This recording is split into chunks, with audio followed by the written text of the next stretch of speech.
extreme weather and huge hailstorms in southern Kansas. Pieces as big as tennis balls broke windshields and caused other damage.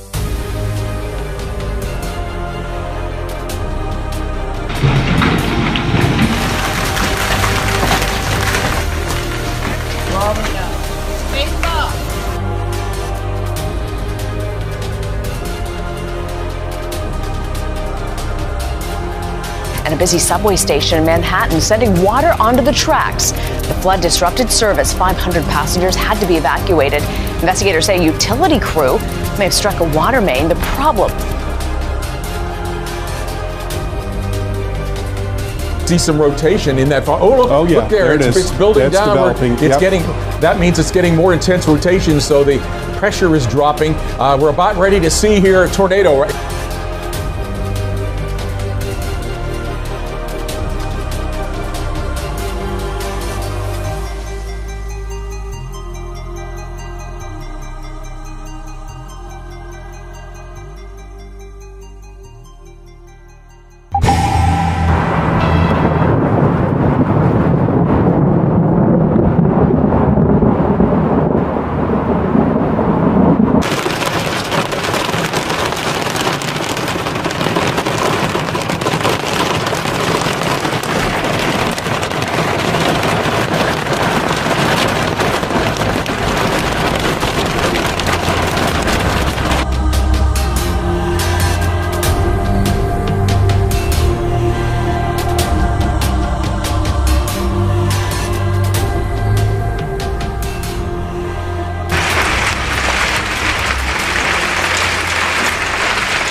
Well, extreme weather and huge hailstorms in southern Kansas. Pieces as big as tennis balls broke windshields and caused other damage. Several tornadoes were also reported in the area yesterday. The severe weather will put a big area of the country on storm watch again today. And finally, some New Yorkers may have a tough commute this morning after a water main flooded streets and a busy subway station in Manhattan sending water onto the tracks. The flood disrupted service. 500 passengers had to be evacuated. Investigators say a utility crew may have struck a water main. The problem could interfere with the morning commute for thousands.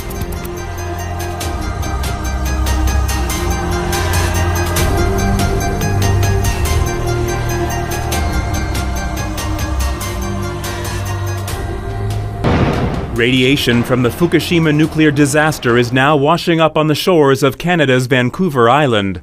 Low levels of radioactive isotopes identified with the Japanese power plant were discovered in February off Ucluelet, British Columbia, some 4,700 miles away. It's the first time radiation has been detected on land in North America since the 2011 nuclear plant meltdown. Scientists stress the levels of radioactive chemicals are not harmful. In November, the Canadian government detected airborne elements of radioactive pollutants in seawater vegetation further off the shores of British Columbia. I'm Matt Sampson, The Weather Channel.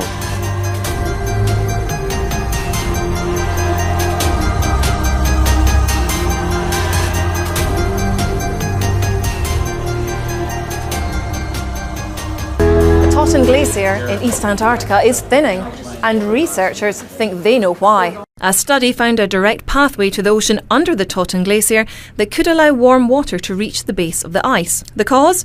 Glacial melt and higher sea levels. Nature Geoscience published findings from a marine science voyage that uncovered a trench, allowing the warm water to make a beeline for the glacier. Australian, American and British researchers used a plane fitted with radar, laser, a gravitymeter and geometric sensors. Scientists say there's enough ice in the glacier to raise the global sea level by at least 3.5 metres. That could spell danger down the road. A melt could take centuries, but scientists say once it has started, it would probably be irreversible. I'm Kirsty McCabe, The Weather Channel.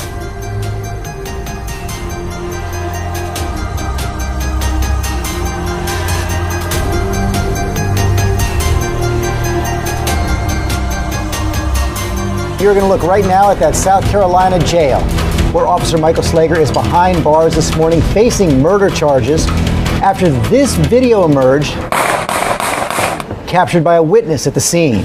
Our Steve Osunsami has been on this story for ABC News. He is in Charleston now with the very latest. Good morning, Steve.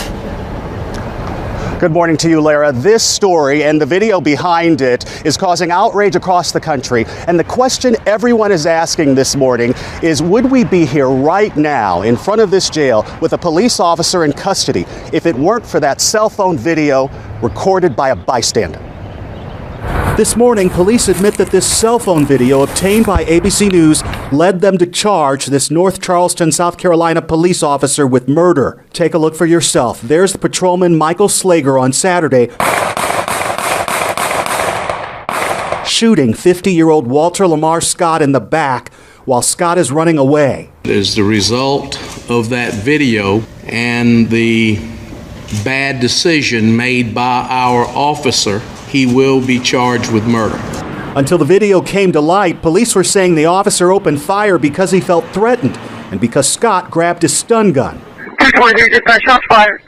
Subject is down. He grabbed my taser. But in the video, it's not clear who has control of the stun gun. We can only see that the stun gun cord is between the two men. It does appear from the video that Slager walks back and appears to drop something next to Scott, but it's not clear what. Overnight at a bail hearing, Slager was denied bond. He did not enter a plea. The incident began after a traffic stop for a broken taillight. Slager discovered Scott had an outstanding warrant for child support issues. That's when Scott fled to this nearby field where he was killed. Scott's family is devastated. 4 children lost their father. Another unarmed black man, they say, gunned down. The person who recorded this video kept it to himself for days, worried about sharing it with police. He's decided not to come forward at this point. The family, we hear, is planning a civil suit against police.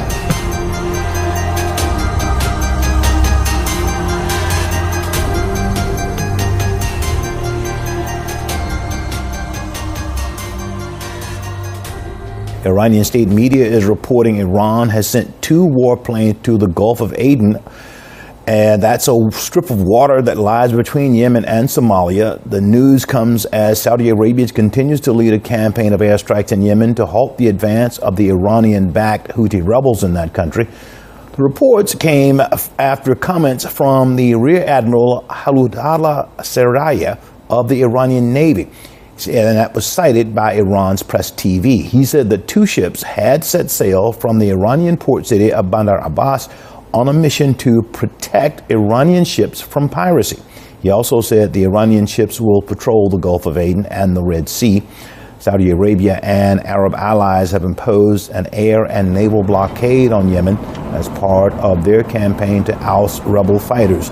Houthi militiamen in Yemen have taken control of most of that country and forced the president, Abu Mansur Hadi, to flee to Riyadh in Saudi Arabia.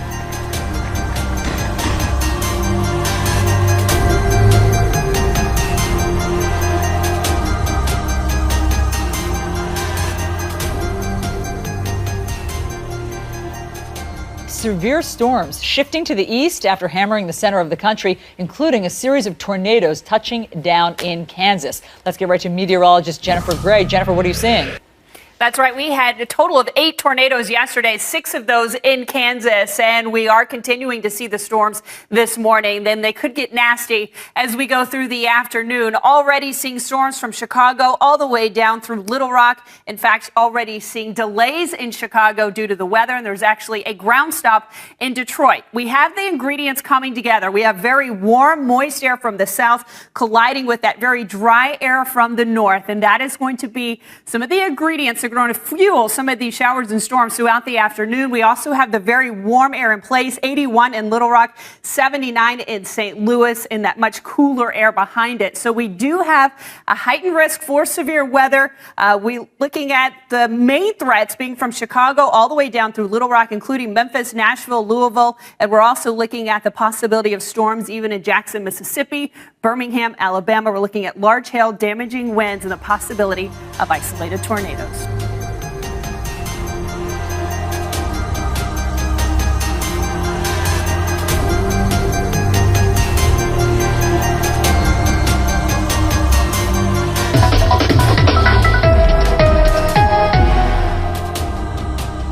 KISN 12 News with breaking news. And we're following some breaking news on weather and Traffic Watch 12. I'm in the Weather Center with meteorologist Sally Severson, where there's a closure on the highway 43 southbound because of that heavy rain, that high water. You can see on your screen right now, live in Port Washington, cars have been submerged underwater. And right now, southbound 43 has been closed, all the southbound lanes. And this is at County H. So if you are headed out to work right now, be cognizant of this area here that's closed because of that heavy rain that we received. So clearly a drainage issue going on there, but we had very heavy rain overnight. If we could just quickly take a look at the Doppler 12 radar network. I'm just going to rotate through. This is a look at the rain beginning around 1:30 in the morning, and you can see Port Washington in the center of your screen. But take a look. Just non-stop rain and heavy rain overnight, especially in Port in that window of around 3:30 this morning. Very heavy rain coming into Port. Also, once again, as we get to about the 4 o'clock hour. So they have continued to look at very strong storms in the Port area, contributing to the heavy rain. Now, these are a look at the live pictures at this hour. You can see the 2 pickup trucks that are submerged. Now, we do have a look at a detour that you can take. The I-43 southbound lanes have been closed. So here is a look, highway closure. All southbound lanes at I-43 are closed at County H. And if you get off of County H there, you can get right back on the highway as you drive a little bit forward. So there is a detour for you. This is 43 southbound. Exit at County H and then immediately re-enter 43 if you're headed in that direction. But right now, all southbound lanes at 43 South and County H are closed because of that high water.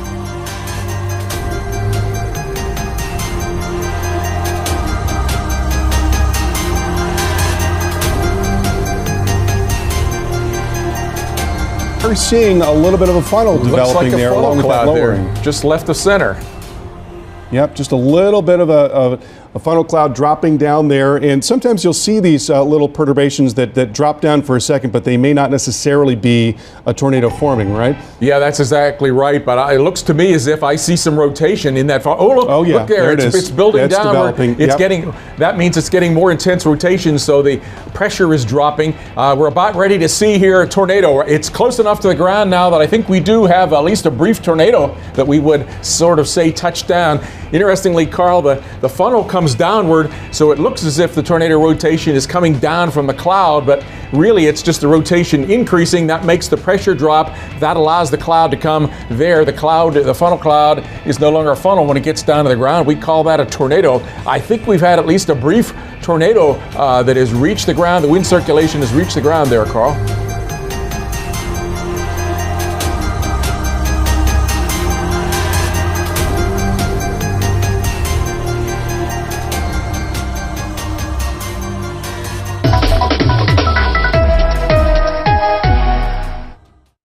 Some of you may have heard thunder overnight as a round of storms rolled through. This is new video from Mount Pleasant in Racine County.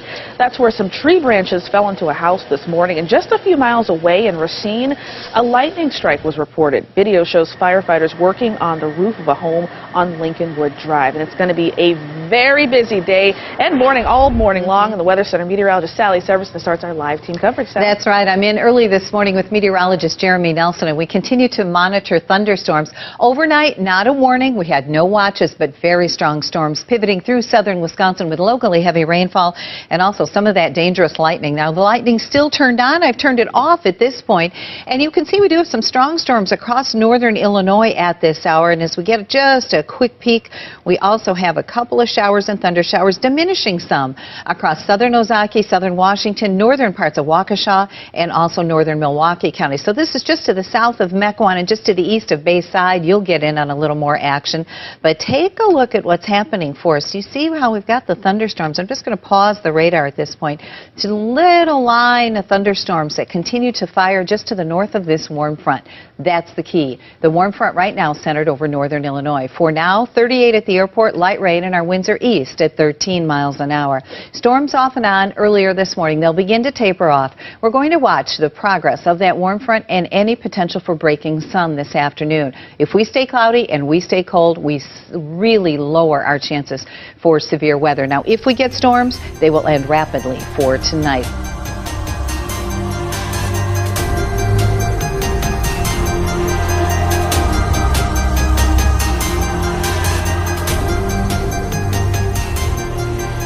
tonight, lightning damages a plane, but no one on the plane knew it. That's what we're hearing tonight from a passenger who was on the long flight from Iceland to Denver. And check out the big gash in the front. 7 News reporter Mark Stewart is live at DIA. And Mark, everyone heard the pop, but they had no idea they were flying overseas with a hole in the plane. And that hole very similar in size to this kickball, yet the plane was able to fly trouble-free all the way from Iceland back here to Colorado. It's a big hole on a big plane. This giant gash in the nose cone of this Iceland Air jet is what greeted passengers on Flight 671 when they landed in Denver. It's amazing to see what the lightning can do. Levi Garrett of the band The Bunny Gang is used to loud noises, yet the flight home from an overseas tour was different. It was like a pop, just like a large pop. About 90 seconds after takeoff, the 757 was hit by lightning. It shook violently just for half a second. The blue color, that's what I can't forget. Outside of the windows, the whole plane was electric blue. No panic, rather an awareness. Something significant just happened. When it happened, no doubt, our drummer, we look up and he's doing that.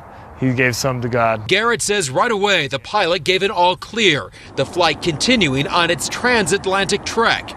Passengers unaware of the hole in the front of the plane. It looks more dramatic than it really is. Aviation expert Steve Cowell says there was little danger to those on board. These planes are built for this kind of punishment. As for Levi, he can't wait to travel again with his band, sharing experiences on stage and in the sky. Together we hold strong.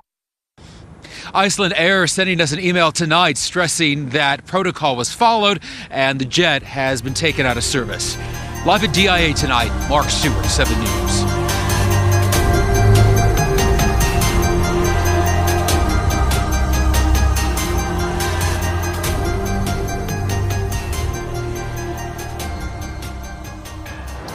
Brad, a man opened fire inside a court in central Milan this morning, killing at least 2 people, including the Italian judge. The man was on trial for bankruptcy, according to police. At least 1 other person was wounded in the attack. Police say the complex was evacuated and sealed off as police search for this gunman. Well, there are reports at this hour that he has been captured in a nearby city. It is not immediately clear how he was able to carry a gun into the court building and past metal detectors.